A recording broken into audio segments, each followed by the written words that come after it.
Hello and welcome to Strictly News TV. Right now I'm joined by Ian Patterson and later on we should be with Jonathan Shrager. Tonight we're going to discuss the 4-0 hammering against MK Dons from last night and preview also the Burnley game this weekend. In the middle of the show we're going to look at a few transfers. There's only 5 or 4 days left to go in the transfer market, so we're going to just give our views on who United are being linked with, the chance of getting this guy and that guy. So just to start the show, Ian, obviously don't really want to talk about it, we have to. The 4-0 hammer against MK Dons. Starting with the starting 11, you had David De Gea as obviously a first team regular, Michael Keane, Johnny Evans, and strict pronunciation Yanko, Powell, Anderson, James, Kagawa, Welbeck, and Hernandez. You've got a few internationals in there and some players that should be, kind of pushing to get more activity in the first team. They just didn't show up, did they? No, it's quite surprising, really. They didn't show up. I'd expect with the likes of Kagawa, unfortunately, went off injured. But I'd have thought if Kagawa and Hernandez, they'd have been pushing, for the places in the squad. And we've had so many rumours of Danny Welbeck leaving as well. You'd think, although when he did come on, he did play quite a role in keeping that pace. But I'm been quite impressed when he has produced over the past couple of games where he has came on and been able to sort of break through defences and he actually missed a really good chance later on. He's just not taking his shot when he should have done. But I was a bit strange with Louis van Gaal last night. It just seems like we took too many youth players for that game. Was he really ever considering the fact that this might be a trophy that he was ever going to bother with? It's a really good sort of experience for the youth to go out and play these sort of games and get the competitive sort of football at that level. Rather than being in the under 21s and in the reserves league, which although it is competitive, it's more of a stepping stones into the sort of top end of teams. And we've had this debates going around about where youth players should be out play, should they be out play on B teams and such like. There's the Spanish do and in other countries, for instance, in Italy. So it's a bit strange that situation that we find ourselves in to not really know where Louis van Gaal's mind was last night, because he wasn't in trying to win the match at one point, I thought. Yeah, no, I must apologise first. The camera was flicking, and that's what I was laughing at. No, I have a theory. There's, I suppose, two theories on the selection. I think some people are going to say, well, we've no Champions League this season. Why didn't we go out last night with a stronger team and just try and batter MK Dons? Yeah, you have that, and then you have another theory that we're playing on a new system now, and it's important that those players to get used to playing together. And too many changes at 10, it stalls that a small bit. My own theory is our players are dropping like flies at the minute, and the League Cup is not it's not really worth risking your main players for. I know you said yesterday on the other video we uploaded the way they experienced that you expected Rooney to play. If Van Gaal loses Rooney and like Van Persie and that, it's such a struggle. It's a struggle enough as it is to feel a team. Defenders are bringing in young players the whole time. It's good to see that. But last night, a few young lads, they weren't the biggest problem, but a few of them wasted an opportunity. I just want to get your thoughts there on Nick Powell. There's two extreme kind of views last night of him. People saying he was absolutely woeful. People were impressed. For me, I thought he was bang average. He couldn't pass the ball, held the ball okay. The passing was quite poor and worrying. Yeah, I think we've got to look at Nick Powell, who's been around the club for a while and he's sort of on the fringe of the first team and has had his chances. He had his chances under Fergie. Not too sure if he actually was out alone during the Moyes season, we'll call it. But I really it was a bit frustrating for him not to actually be able to pick up that stick and be one of the. I know he's one of the younger lads, but to be able to to show some experience, especially if he's been out on loan, to come back and be able to sort of stake a bit more of a claim. I think James Wilson came on and straight away you just thought, wow, this kid could actually play in the first team, although he's only ever made one appearance in the first team. It's sort of like, wow, this guy can play. But yeah, he was a bit on and off, wasn't he? I was a bit unsure of where he came on. I think we've not the player that I mentioned straight after, because I only got to saw the second half, which is probably enough, really. Unfortunately, I didn't see how Gaal played before he was off injured, and then replaced by Januzaj.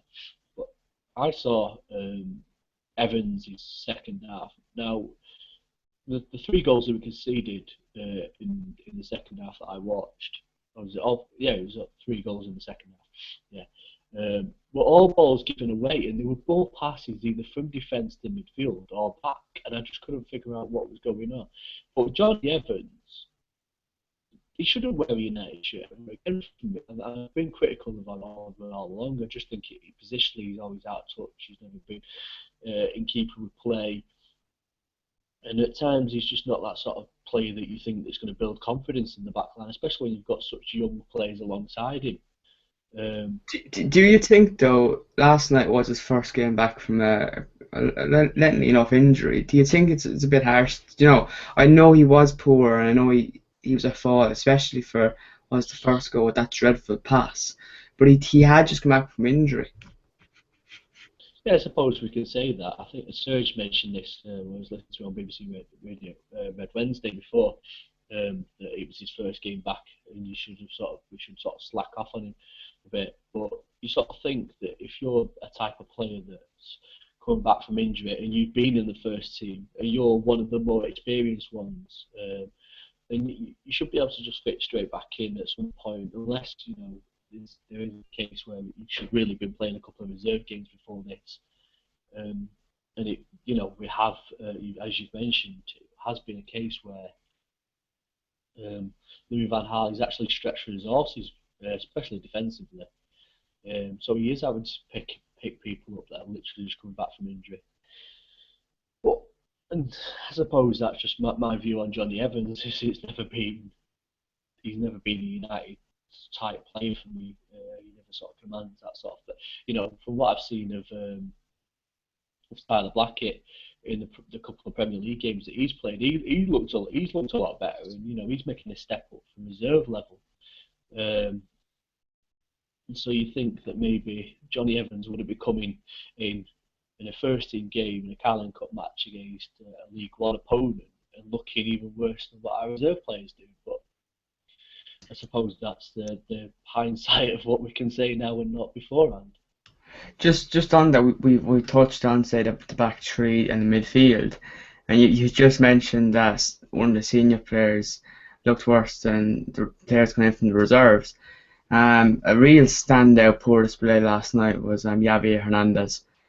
You already mentioned James Wilson and how he looked kind of impressive when he came on. I think he had something like 4 shots on target, whereas the rest, I don't think there was a shot on target before he came on. Like, there's a stat going around anyway. I'm not totally. No, I don't think he did actually have a shot on target. I don't think there was a shot on target before he came on. I think when I spotted the stats on the bottom of the screen, it was 6 attempts by United, not a single one was on target, and I thought that was a bit terrible. And then Wilson come up, and I think he had a couple of chances, and then he tried curling one round the keeper. The keeper just quite well to get an hand on that one. Otherwise, that'd have been in there as well. So it's a bit strange. Yeah, we've just been joined by Johnny. Oh, lads, you alright? Not too bad. How was the pub, Johnny? No, I ended up going to for a Chinese in the end. Ended up there's a very bitter blue that I know, a local fella who was giving me a bit of stick, so got delayed. We're kind of going through. Take him out for Chinese and soften him up then, just in case we do sort of extremely bad against Burnley, so it's not as bad. No, yeah. We're just going through the team, Johnny. We've touched on the defence, the midfield. We're just going on to Hernandez and how awful he was. just seeing as you just come into the fold, what did you make of last night overall? I like the way you're compartmentalising the badness, the abjectness of this whole affair. So go on. So you've made it to the attack, have you? You made it to the attackers. We have. We haven't got to David De Gea yet, so if you want to start on him, go for it. No, we like David, don't we? So we're on attackers, and you were talking about Hernandez. That's it. I don't know. So it's a difficult one, isn't it? With strikers, it's a lot of strikers thrive on confidence, don't they? And Hernandez has always been one of those kind of players that I feel he's more effective when he plays regularly, like most players. And he's also been a very effective impact player off the bench during seasons when he hasn't necessarily had to start regularly. But recently, I don't know, he's just almost surplus to requirements, and he's aware of it, isn't he? I mean, we all knew last season there were rumours sporadically that he would be departing from the club. I think he sent out that tweet, that kind of subliminal tweet at one point. So it's almost like this has been the destiny for him to depart for the last 18 months or so, or at least since Fergie left. So I don't know, that can't really be helping his performances on the pitch.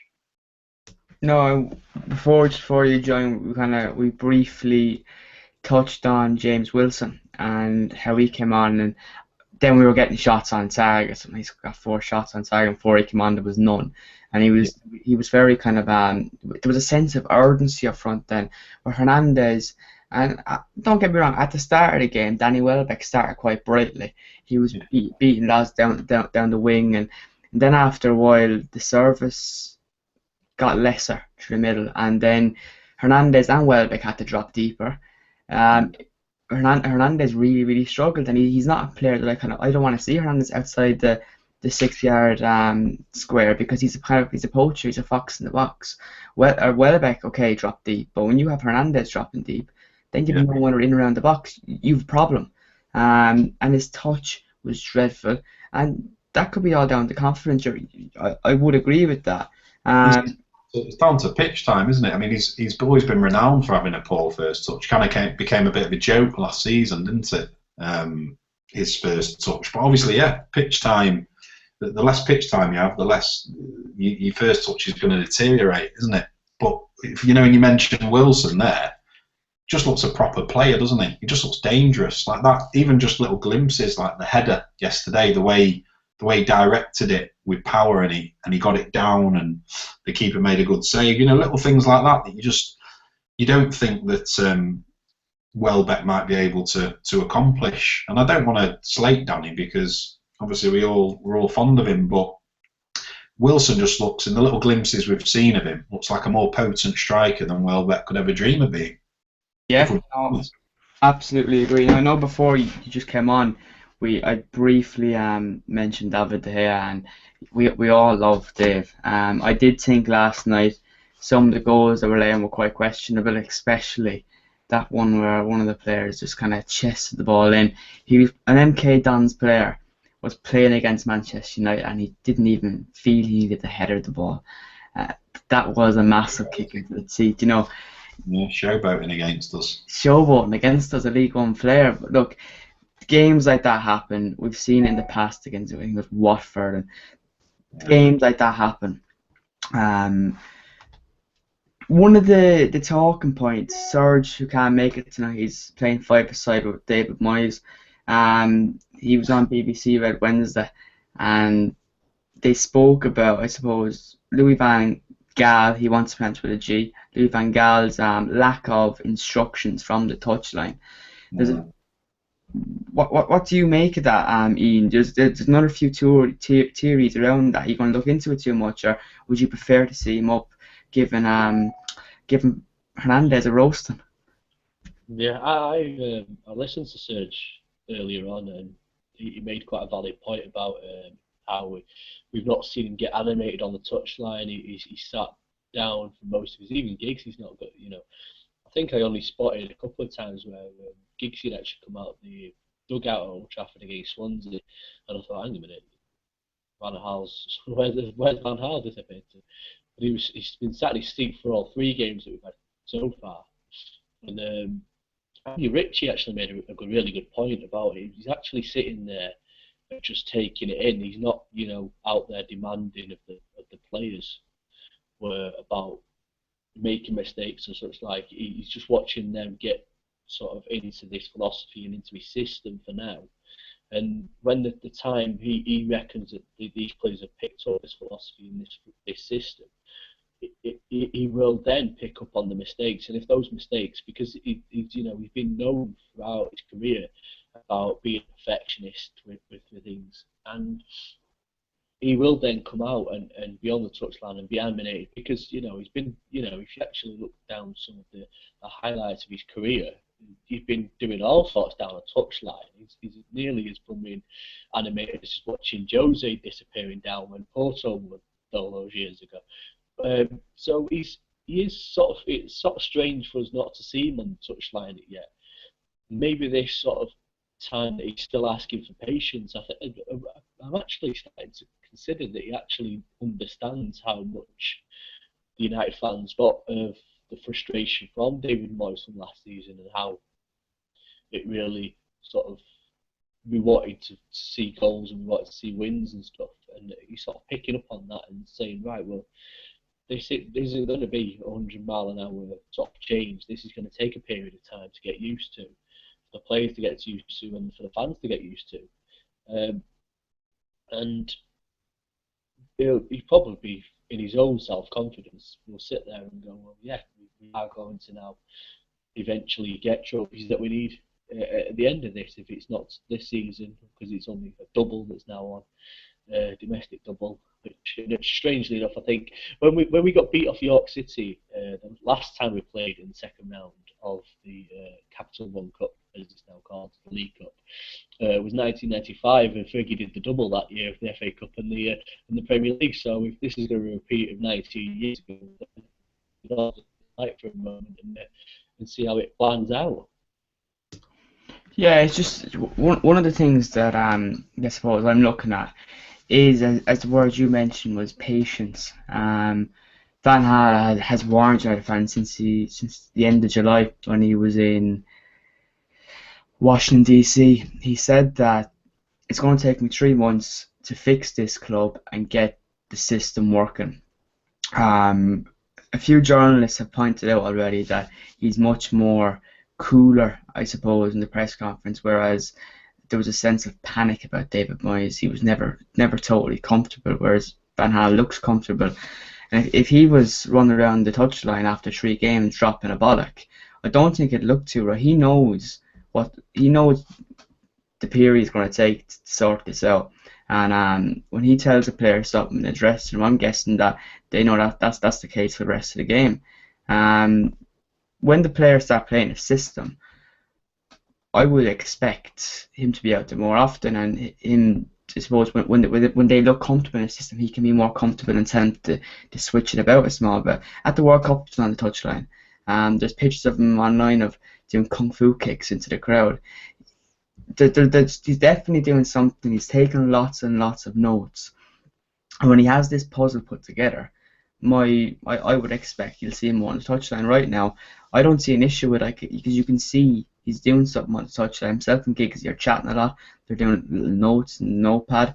There's something being jotted down there, and you can expect that it won't be long before it's on the touchline. Johnny, I want your thoughts on that, and I also want your thoughts on, funnily enough, people got a bit upset last night about him signing autographs as he came out of the dugout. My own thoughts is there's no reason to look into that. There's nothing wrong with that. I have more of a problem if he stormed past people and slapped pens out of their hands. Anyway, what do you think?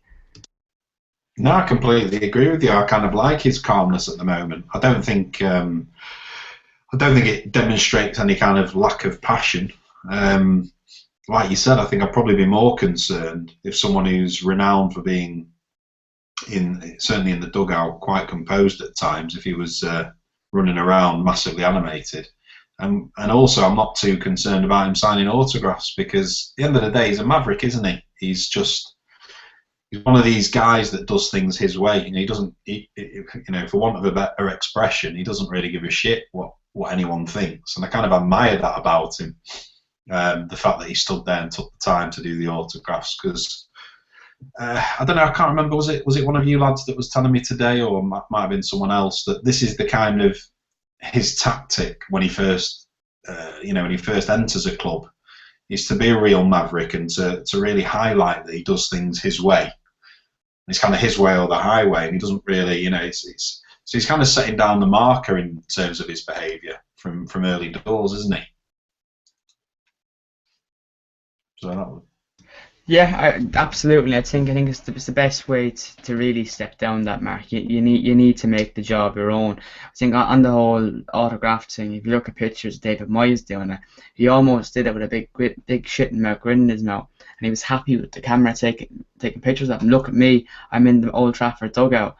With Louis van Gaal, he's just doing it, and I think we'd have it's a day where. You're going to give out either way, people. They're going to give out that he's not selling autographs, or that he is selling autographs.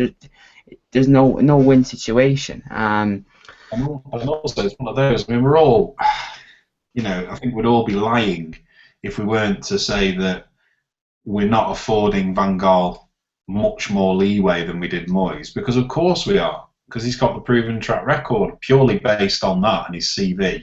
Of course, we're gonna afford him more leeway. That's just human nature. So, of course, we're gonna analyse certain actions of his more favourably than we would if Moyes were to have done them last year. But I don't think that's necessarily a bad thing. I think that's just natural for us to do that.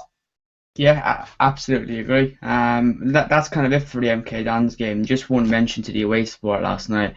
It just sounded spectacular. Serge has a video up on the channel as well. The away MK Dons experience. It just looked mental. A great night out. So, any else said about the MK Dons game, lads? Before we move on to a small, simple bit of transfers, and then on to the Burnley preview, which we cannot wait for. We cannot wait for. No, I'd like to echo those sentiments about the away support last night. It's very rare that you get to go to somewhere that United have never played before. United played the old Wimbledon, but they've never played MK Dons as such. And their stadium filled out at 29,000 capacity. United got to take a lovely 96,000 there, and they made some absolute right noise. It was just great. So. Yeah, I'd like to echo those sentiments, and I'd like to hopefully think that we'd get to somewhere like those sort of places again. Unfortunately, we don't want to be getting into the second round of the Carling Cup every time, though, just to be able to see some of these odd. All right, next season we'll be relegated. We'll start playing League One football, so we can bounce up at Boundary Park, for instance, or down at. Well, we don't want to end up doing a Leeds and end up at Allen Road, do we? Right then. Just one point with I wanted to ask you your thoughts on that with regard to the team, because obviously I missed the defence of the field.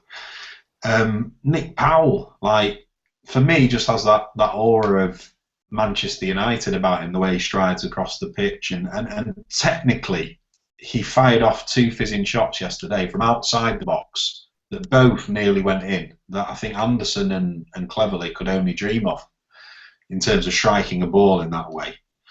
So why isn't Nick? I mean, for me, Nick Powell really should be given a chance, certainly ahead of Cleverley and probably ahead of Fletcher, given his kind of the physical limitations at the moment and how it's impacting his performances. So I'd love to see Nick Powell given a bit of a go. Yeah, I wouldn't be against giving him a go at all. Just before he came out, we briefly spoke about Nick Powell. Last night, I could just mention, I know viewers will hear this again, just for the sake of John hearing it. Twitter pretty much was a showcase of two extremes. You had people really, really excited about his performance. I thought people were going over the top on it in both ways, and the other extreme where people were saying he was absolutely woeful. I thought it was neither. I thought he was okay, and I definitely think he warrants a chance. Of course, he warrants a chance in the first team in the league. Cleverley didn't do it the last day. Anderson hasn't done it since his first season. Fletcher looks not like a player you want to see in your first team week in, week out. So why not? We haven't got many options. And purely based on the way he struck those two balls. I mean, that was a sign of genuine class. You know, the lad has genuinely got great technique and class, and I think he's got that confidence in his ability as well. And that if that can translate onto the pitch, and also he's got the presence, hasn't he? He's quite physically looks like quite a big lad. That's the thing I seen. The one of the strong points from his game last night, apart from the chances from the shots, I thought his passing at times is very, very questionable. But one of the main things I saw was where he was able to hold up play, and that he was very difficult to shake off the ball. He was able to run, and he was able to hold people off. Now that is one of the things Van Gaal complained about last week with Kagawa. He can't hold up play. But Powell showed he could. And I tell you, last night I thought the MK Don boys, they look quite physical. And you're going to get that in the lower leagues. They kick your ankles, they get into your back. You'll get that in Premier League as well. So for the sake of him being able to hold up play, I think definitely he deserves a chance alongside Herrera, and Herrera is fit. And you never know, even if we do get a player in like Arturo Vidal or Daley Blind, I think he definitely shown he has that hold and presence. Why not give him a run? 100% agree. I mean, let's be honest. You'd be more excited about a midfield of Herrera, Powell, and Blind than you would be about Cleverley, Fletcher, and another, wouldn't you? You know, it's just natural. But yeah, it just frustrates me. I really hope he's given a little bit of a run, or at least a couple of games to see if he's got the minerals. Absolutely. Since we've just mentioned Arturo Vidal and Daley Blind, we'll move quickly on to transfers today. Lots of contrasting reports about Vidal. People saying that he said goodbye to his teammates after training, like he does every day. Everyone says goodbye to your teammates after training. And then you have people saying that his agent's in Manchester when his agent is actually in Milan tying up a different deal. One of his other clients. You see, right now it's so difficult to see what to believe. You got people saying he's coming, he's going, he's coming and going. Right now, it's 50-50. You know, we've only got 4 or 5 days to go. I think the interest is definitely there. There's no bid, obviously no bid bed yet, so it's a matter of bid going in. You've also got Daley Blind, who's being linked with Ajax are saying there's been no bids yet, and they're waiting on that from United. Lads, just Vidal and Blind are names that are coming up an awful lot, and there's only so many days left, very few. Realistically, with these amount of days remaining, it's going to take quite a big bid to secure Vidal. You know, after just bringing in Di Maria, do you think it's a realistic kind of one we can get hold of? I'd love to see it happen, but it's going to take a lot of money, isn't it, Ian? Yeah, it's going to take a hell of a lot of money to try and get these guys. And if you are now, you're looking at 2 touching on world class players. I'd say more so in Vidal than in Blind, but Blind's got time in his hands to become that sort of player. But you know, this is sort of uncharacteristic of United, that we've not sort of gone out, got our targets, and had things swept under the carpet and done by now. You know, we're now 5 days to go, and we're starting to think, you know, are these players going to come in? It is going to take, and I think it was the Ajax manager today has already admitted it's going to take quite a large bid for Blind for them to be persuaded to part with Blind at this stage. So either Woodward's got to go to Mr. Woodward and say, right, get the checkbook out and add another 10 million in each coming one, and let's just go for this. Or you're going to have to start looking at alternatives, and extremely sharply. You know, De Jong has been mentioned as someone that could be, instead of having Vidal, for instance. And I think there's another point is we're now shouting about panic buys as well, because people sort of thought that Di Maria was a bit of a panic buy. Now, to me, in the circumstances, it is a bit of a panic buy because it's ended the transfer window. But it's a good panic buy because he's a world-class player. He paid probably maybe just a bit over his value. But for 60 million, when the likes of Ronaldo, Bale were going for 80+ million, and they are top-class players, for Di Maria, who's not that far down the ladder, for 20 million less. I don't see how you can complain with that. But this is now set a precedent for the United's transfer market, as did Mr. Woodward's comments earlier on in the summer. So, well, only time will tell, Dale. How much for talking for Blind? There's reports of 17 million, this and that, and that wouldn't be too bad. And I just think Ian made a great point there. See what you think, John, is it's getting to that stage, right? Sorry? 17 million. 17 million, yeah. You know, doesn't sound too bad to me. No, I'd go to a point if you was going to really go after him and really want to buy him. Just slap an offer of 25 million on the table. You might be overplaying for a player, but he's got a lot of years on his mind, and he'll make that back up. Absolutely. We paid 18 million for Anderson about 7 years ago, didn't we? 6 years ago. We're not going to get £8 change for that, are we? Exactly. We can't tell him. We send him out on loan, and he's come back, and they don't want him. Well, you know, this is it. 17 million. I mean, if that's what they want, yeah, like Ian says, go and put 20 million down so that they can't refuse it. That's the problem at United have traditionally in the past few years, because of all this value in the market nonsense. We've been trying to nick players, haven't we? Trying to nick players like a couple of million here and a couple of million there, see if we can get $1 million off. But in football nowadays, it's ridiculous, but £1 million isn't very much. We lost out on players like, I know Fabregas obviously was the London element as well. But if you just go in with a ridiculous bid, they can't think about it as much, can they? You know, it's make it hard for them to turn it down. And actually, in the long run, we're spending more money as a result of it, aren't we? Because it's. I think another factor, lads, that people need to consider as well with Ajax, and that's what the manager said that's going to cost a lot of money. It's that there is only 4 or 5 days left. Have they got a replacement for Blind if he is sold? You know, teams. That's why they shouldn't wait till the last week. Is football clubs, when they sell a major player, they need to.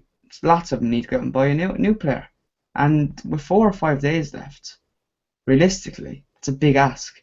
Now I'm sure football clubs have players lined up if that worst case scenario comes in, but Blind, I think, got Player of the Year last year in Holland. He's obviously highly rated at Ajax, and if we did take him out of his hands now, Ajax are going to go out and need to buy. So, 17 million, as John has said, it's 1 million more than what we paid for Anderson. If you came in and did half a job, it'd be better business already. And he's obviously very versatile. He can play full back, wing back, midfield, and I think he can play in the back three as well. So I haven't seen much of him. I've only seen him at the World Cup, and from what I've seen, he does look quite a good player, and a player that is versatile, so automatically fits into Van Gaal's philosophy. Right, lads, we've got a few days left. You have 2 realistic signs that you expect. Well, no, 2 signs you expect, realistic or not. No one thought Di Maria was realistic. So, Ian, 2 players, nice and quick. Who are you going to bring in the next few days?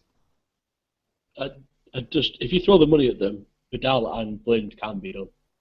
It doesn't matter. Money talks. John? Yeah, Vidal and Blind, but if we're saying that that's a bit more unrealistic, then get De Jong in, just as a sort of stopgap maybe till January or whatever. Absolutely. Yeah, Strootman's supposed to be on his way as well. That's another question altogether. Strootman for January. Yeah, apparently so. It's going to be another merry-go-round, isn't it, come January? Yeah, another one like Snyder. Right, so on to the Burnley preview. See, we skip over transfers quite a lot, especially when Serge's not here. It's a bit of a headache. So Burnley, are we going to win? Key question. Are we going to win? You'd hope with some players coming back that we would. I mentioned Evans being pretty poor before, and I don't think he'd potentially skip the fact that we've got not too bad Jones doing too all right. Smalling for me, he should be dropped. Put Michael Keane in there for me. He looks a bit like he's a bit more on the ball. Tyler Blackett again should come in. So there's some positives there. Van Persie's second game back. hopefully he's looking a bit sharp. And like I mentioned before, Dale, about these all these players that have rested in actual fact to probably maybe to avoid injury at this point, are all going to come back a bit more rested instead of having to play these 2 games in 48 hours throughout the full weekend. Ian, we've got someone that's commented asking, will you speak closer to the mic? Yes, I've replied. It's on my phone, remember, so it's a bit harder for me to be doing so. No worries. And we've also got someone saying the blonde guy looks like Yordi Classy. Is the blonde guy either, is that Ian or is that... It's me, I was going to say, is it me or you? I know that I've lost my blondiness in years gone by, but... My name is David. Well, you still look like JR in between us, so we're sticking with that for now. Right, so I'm not going to bother asking what he predicts for the starting 11 because we really don't know in terms of injuries who's returning and who's signing. Do you think we'll see Rojo and Di Maria at the weekend, Johnny? I know he's holding Fred. Hello, Fred. Yeah, he's jumped up here. Say hello. He loves hogging the limelight, Fred the Red. He's our lucky mascot. I was going to say, we'll win. But then when have any of us ever said we'll lose? Yeah, to be fair, last year under Moyes, I think a few of us said we'd lose quite a few times. But no, I think we'll win marginally, but we'll win. Is Rocco presumably got his licence now? Has he? His work permit? I've no idea. No idea. There's the people tweeting that he has. So when something goes on Twitter, that means it's true. Right, of course, yes. Yeah, no, it'd be lovely to see him, wouldn't it? It'd be nice to see him and Di Maria and a couple of others. Let's say. The interesting thing is we've had quite a few Argentinian players. The last few that have come, when they left, we've went on to hate them. Loved them when they're at the club, and then gradually went on to hate them. I'm talking Heinze and talking about Carlos Tevez. Hopefully these two don't go that way. And hopefully there's a bond. There usually is with South American players. You can say there's a bond with Rafael. And there was one with Rafael da Silva. I think the thing about the two of those players, when they played, they really put their heart in their sleeve. And some great imagery online of when Tevez went to City, Rafael holding up by the neck, kind of saying, "Who the fuck do you think you are?" Which is always nice. We have some questions from Twitter that we're going to answer. Is Ian back? Ian's not back yet, no. Right, so Johnny, or Ian is back. Ian is back. Ian, do you think, this is from Gunnar Vision, an Arsenal fan, do you think 3 at the back will work for United, and will Van Gaal stick to it? We've got an Arsenal fan watching. Yeah, Gunnar Vision. He writes about Arsenal, so... Oh, I'm impressed. We're transcending. We're breaking down barriers, lads. Red tinted shades off. Ian, will he stick with the 3 at the back, and will it work? Yeah, you need to unmute yourself. Like, I know they couldn't hear you when you were unmuted. They can't hear you now. Let's I do think he's going to stick with his three at the back, the 5 midfield type. Unless I think the only sort of variation that we're going to get with this is because he has said that he will change the system for Di Maria, which is quite a strange sort of point to make. But maybe that's because now he's got a player that he wants for his system. But I do think that he will stick it out. I do think that he's going to be stubborn about it, and he's going to use this 3-month period to really nail down how he wants United for them to go forward and stuff. So no, I don't see this changing. We did actually see a bit of a change against Swansea before half time, and we ended up with playing 4-4-2 at one point. And I sort of thought, as I've alluded in various comments, and I won't videos that we've done since, and I won't repeat the same quote yet again, but yeah, I do feel that he's going to stick at it. He may change bits of variations just to see how they'll play out, but yeah, I think there's 3 at the back. Although we've not got any European football to sort of contend with, because this seems to be a bit of a stigma that you can't play this in Europe, and it has actually struggled for teams to play it in Europe at times. But then again, that's for next season. Those trips to Cardiff and Swansea, eh? Oh yeah, damn, I forgot we've got to go with the Welsh Hills. Johnny, another question from Twitter is, which three centre backs give us the best chance this season? Obviously, the ones we have, not Hummels or not Thiago Silva or not Nemanja Vidic. Oh crikey, that's a great question. Which three centre backs currently? I would have to say, based on what we've seen so far, Phil Jones, Tyler Blackett. Difficult, because obviously Smalling's had a couple of stinkers. Evans. What about Johnny Evans after last night? I was going to say Johnny Evans didn't cover himself in glory, did he? But I thought it was a bit premature for certain Reds to be saying, "Oh, Johnny Evans should never wear the United shirt again." I mean, crikey, the lad's been out since April. Ian's just said at the start of the show. He didn't say that. Well, it was a bit premature to say that. I mean, I wouldn't say it's premature. I've never really been a fan of him, to be honest. I just don't think he's United quality. His positional play in defensive capacity is just all over the shop. He's always 5 yards off his marker every time. So I know, but you'd have to agree it's debatable who's worse between him and Smalling, though. It is currently, but he seems to be coming up the bottom of the pack in those two, unfortunately. This should have been really a rumbling debate that we have between two centre backs. Which one's worse? We should be finding out which one's our strongest and which one can go alongside them. But you see, we've also got. What about Michael Carrick?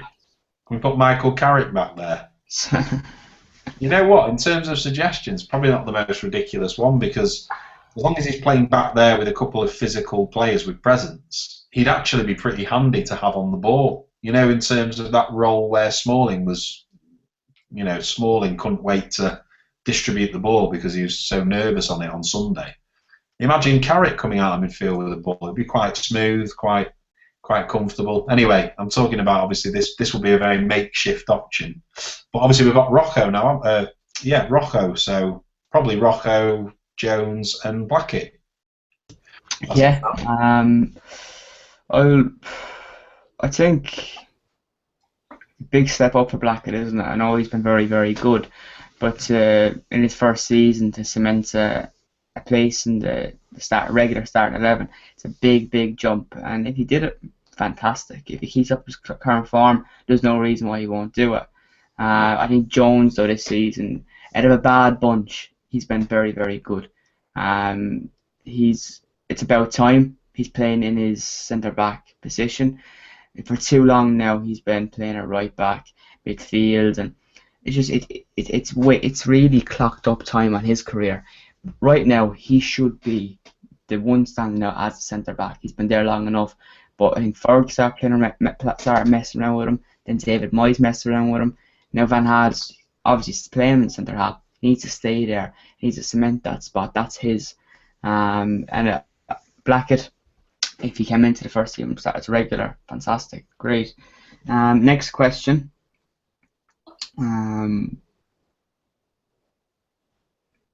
We've kind of touched on a few of these already. Mike Frank, is it time to cash in on Welbeck and Hernandez after last night's shambles? Seeing as Ian was very quick to say Johnny Evans should never wear the shirt again, I'm going to go to Johnny for this one.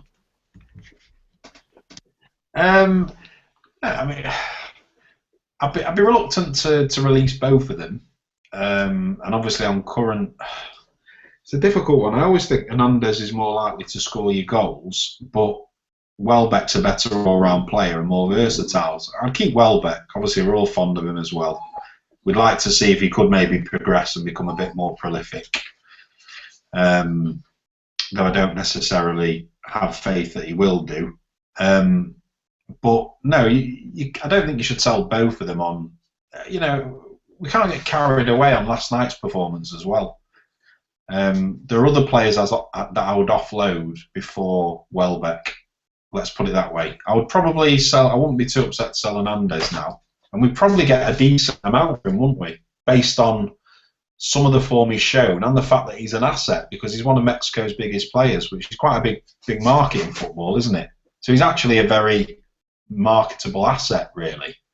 Hernandez probably adds a couple of million onto his price tag.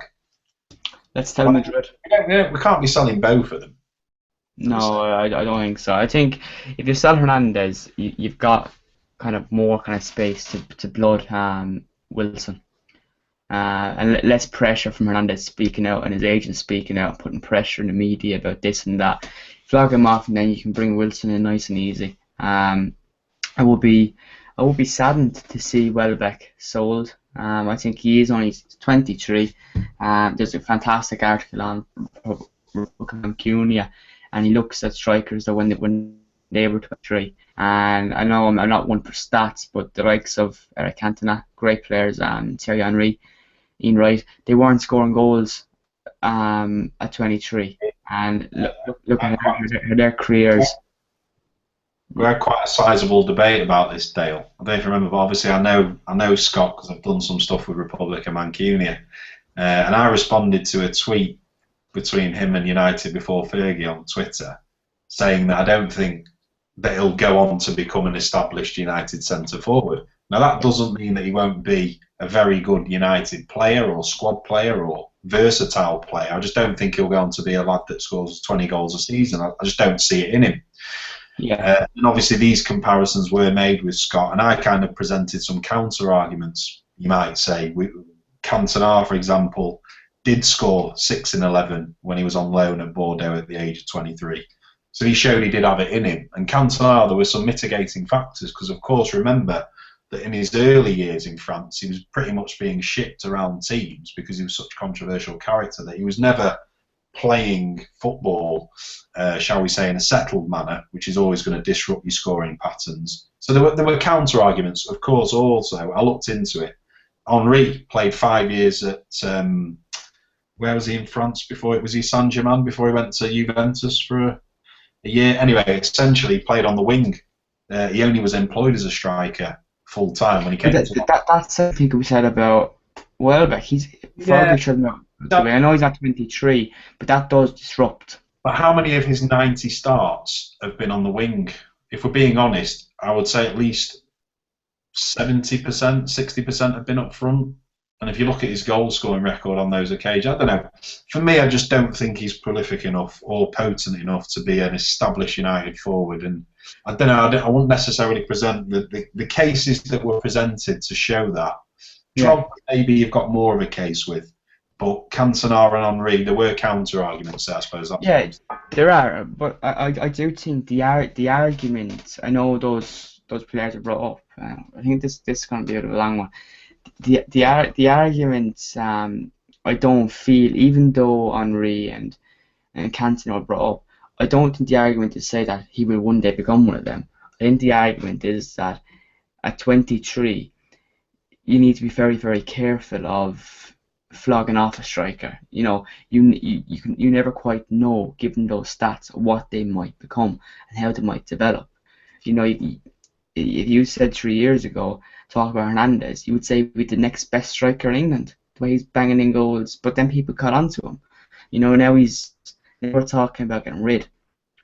Welbeck has so many attributes to his game. He's got strength, he's got pace. If he can find that knack for goal. Yeah, no, I completely agree with you, and that's why there were several other players I'd offload before Welbeck. I'd see him go. I just got a hunch that maybe he's not going to be a prolific striker. That's not to say that he won't be a very useful, versatile player for United. I hope I'm proven horribly wrong. You know, that kind of a lot of Reds that will have a negative opinion on a United player and kind of hope that their opinion is justified over time. I'm the opposite. Yeah. I want United players to prove me wrong. I'd love it if Danny Welbeck goes on to be a 20 goal a season man. Yeah, absolutely. We've got one more question, which Ian is mad to answer. Make sure you unmute yourself now, Ian. What do you think about De Gea's progress so far? Still not on Van der Sar's level. He's still very young. Still not on Van der Sar's level, but will he reach that level in your opinion? This is our favourite Crow Snoops question. Yeah. I remember him tweeting this question before, and it is a really good question. No, I don't think that he is at Van der Sar's level already, but I do think he will potentially get there because he's shown classes of the brilliance that was Van der Sar and before Van der Sar, Peter Schmeichel. In just the way that he can be able to, his reactions and his agility is superb, and he will be United #1 goalkeeper for years to come. And I don't think that he's probably one of the players that United fans are not looking at the moment. We sort of had rumours of Lindegaard leaving as well, and you think, hang on a minute, the backup to him is going to be Ben Amos. That sort of strange one to sort of deal with. But I do feel that De Gea's there for the good and will become a superb player. Goalkeepers don't really hit their sort of points of real sort of class until they're like 28, 29, 30 because they have such a longer sort of lifespan in football because of the sort of less exercise on their legs and such that they don't have to do so much running around as outfield players do. So for me, yes, he will become another great United goalkeeper. Yeah, I definitely agree. I think just Johnny, in terms of physique, you really see how keepers have changed down the years. I think Van der Sar had that big kind of. He wasn't the broadest, as in size of arms, but he was very big. And Schmeichel then was a total different tank altogether. He was huge. De Gea came to Manchester United, and the jersey looked too big for him. It looked like a nightgown.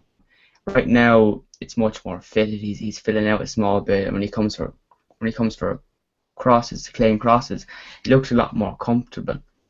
Do you think it's a matter of time for his best goalkeeper in the world, or is it in his 30s he's going to reach that potential? I suppose we've got to hope that he will become one of the best goalkeepers in the world, and that was why Ferguson bought him because he was looking that far ahead, especially with a goalkeeper. Van der Sar was bought a few years older than what the game was bought. He was bought as maybe a sort of stopgap in being able to buy a class keeper. He came from Fulham with bags of Premier League experience, and he did the job while Fergie finished off and was able to change him for a younger person in there.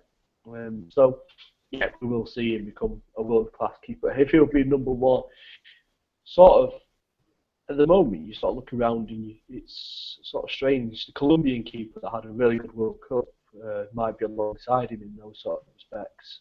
I can't remember his name off the top of my head. But there are some really good keepers around. I think it's the older generation of the Czechs and such like that are now going to fall off the wagon, so to speak, and that will then sort of propel De Gea and such like to the top of the game.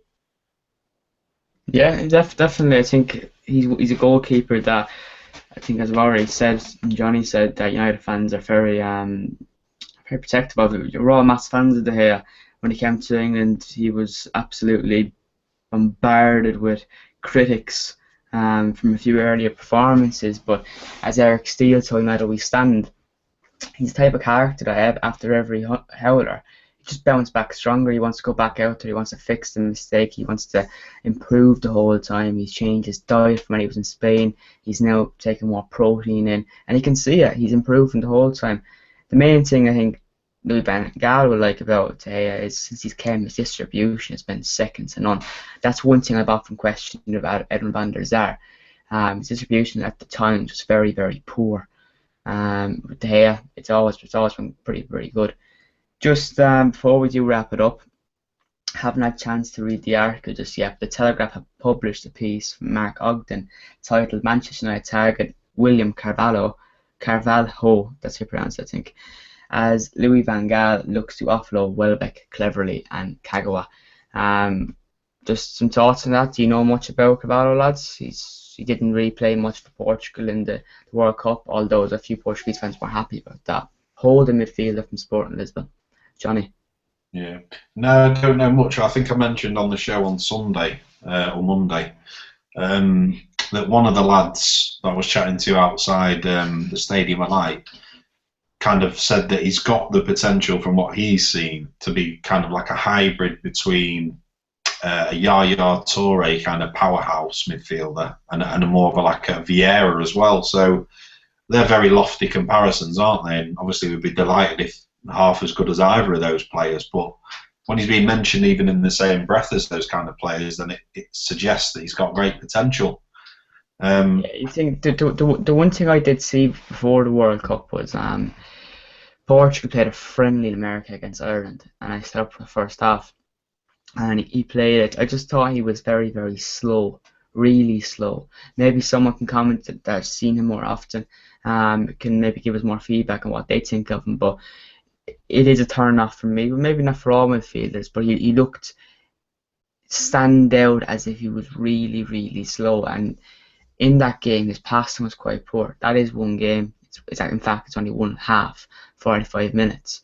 And if someone has seen Sporting Lisbon all last season, He scored a hat-trick in the second half there. He could have scored a hat-trick. Did he score a hat-trick? No, I'm joking. That goes to how much I know. Well, that's the thing. De Jong isn't particularly quick, is he? No, but he will kick the shit out of you if you try to get past him. True, yeah, true. You're scared to run past him, that's true. But, I mean, not particularly quick, but certainly better than what we have at the moment at our disposal. I'd be upset, though. I mean, I don't think I'd shed any tears if Cleverly left, but, you know, Welbeck and Kagawa, because I still think Kagawa, I know he's come out, Van Gaal, and said he's not disciplined enough to do the role he wants him to, but still be upset, you know. I had a soft spot for Kagawa. I think he could have gone on to do good things, but anyway, if those three left, I think we'd be disappointed for different reasons, wouldn't we? Poor Cleverly. Ian, your thoughts on Cavallo? Do you think have you seen much of him, and do you think, I suppose, if we can't get Vidal, is he an option Louis van Gaal is looking at? Because Arsenal are very interested, and there's a few people reporting that if it was down to United and Arsenal, despite a Champions League, he would pick United over Arsenal. I suppose who wouldn't, only Ramsey. Yeah, it seems strange one. I've just actually reading a tweet here that I've just spotted. The Times, the Mail, and the Telegraph are all running this story about Carvalho, and you're thinking, well, that person actually means clearly been briefed. In actual fact, United stopped briefing the press and have done since about in May, so that's falsified to a point. But I think he would be a decent addition. Would he? I presume that you'd want to go after De Jong first, though, because De Jong's got he plays in the similar roles, but De Jong's got that experience in the Premier League because he played for City.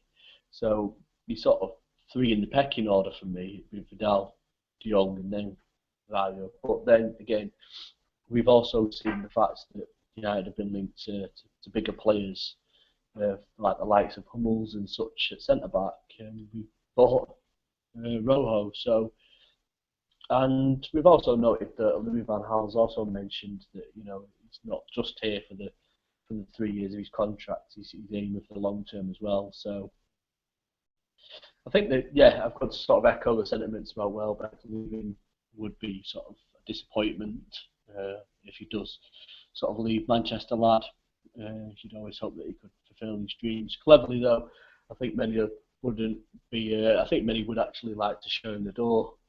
And probably give him the kick up out of it at the same time. I've actually going to echo Johnny's sentiments on the Kagawa business. I thought when we bought him, we bought someone that really had really good potential, had a decent season the season before for Dortmund, and showed what he could have done. And it was a bit of a disappointment not for him not to be able to sort of come in and say, "This is me. This is how I can play the game, and I can sort of light up." As you would want from a United sort of signing. He wasn't given his chance, I don't think, too many times when he could have done. And then sometimes when he did get his chances, he just was a bit below standard, and maybe that was just match fitness or match sharpness that sort of didn't play into his own hands at that point. So. Also playing him out of position as well. When he played him out wide, he was sort of wasted a bit, wasn't he? But when he was played more centrally, I know, like the Olympiacos game last season stands out when he came on and looked the only player that could do anything when on the ball. I don't know, get Swansea as well. He was quite influential in the second half.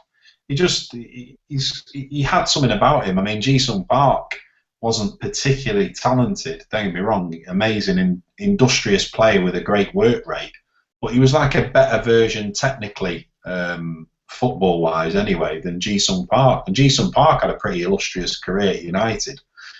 So I still think Kagawa could go on to be a good United player. But obviously, if Louis van Gaal isn't happy with him, then we know what the inevitable result of that will be. Yeah, there's parallels there for that, Jonathan, in actual fact. With Mata, when Mata first came in, Moyes played him out wide at that point. And I'm not too sure, I think I saw it on Sky Sports, there was a comparison between when he was played out on the wing and when he was played out in centre. And I think has he now got statistics or something, scored 7 goals in how many games now for United.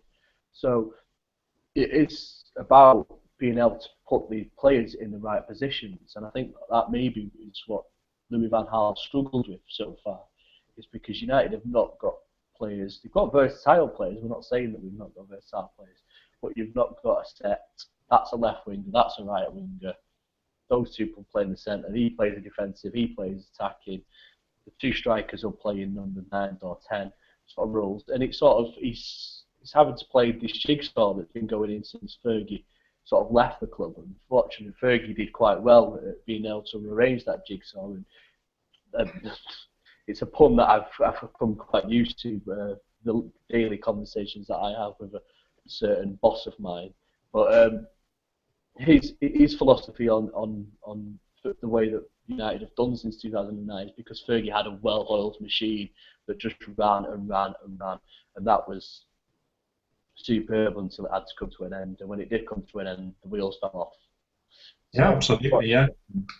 Life was much easier in the 90s when you literally just had that formulaic 4-4-2. You knew Giggs was on the left, you knew Kanchelskis was on the right, and then latterly Beckham and Inson Keane and Scholes and Keane. Life was easier when we could just pick positions. Like it was a no-brainer for about 10 years who was going to play. Just before we wrap it up, James Ducker has also jumped on the Carvalho story. He says, as concerns linger over Fidal's knee problem and Daley Blind is a backup option, fallback option.